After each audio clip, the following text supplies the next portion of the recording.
بسم اللہ الرحمن الرحیم۔ السلام علیکم ورحمۃ اللہ وبرکاتہ۔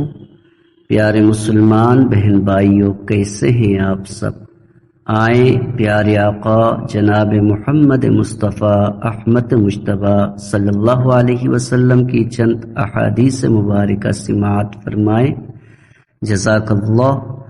حضرت ابو موسیٰ رضی اللہ عنہ بیان کرتے ہیں، رسول اللہ صلی اللہ علیہ وسلم نے فرمایا، بھوکے کو کھانا کھلاؤ، مریض کی عیادت کرو اور قیدی کو رہائی دلاؤ۔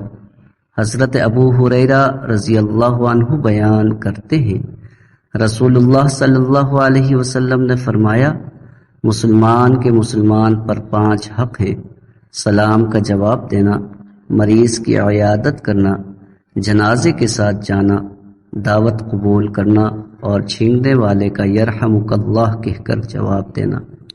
حضرت ابو ہریرہ رضی اللہ عنہ بیان کرتے ہیں، رسول اللہ صلی اللہ علیہ وسلم نے فرمایا، مسلمان کے مسلمان پر 6 حق ہیں۔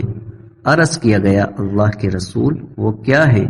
آپ صلی اللہ علیہ وسلم نے فرمایا، جب تو اس سے ملاقات کرے تو اسے سلام کر، جب وہ تمہیں دعوت دے تو اسے قبول کر، جب وہ تم سے نصیحت چاہے تو اسے نصیحت کر، جب وہ چھینک مار کر الحمدللہ کہے تو تو اسے یرحمک اللہ کہہ کر جواب دے، جب بیمار ہو جائے تو اس کی عیادت کر، اور جب وہ فوت ہو جائے تو اس کے جنازے کے ساتھ شریک ہو۔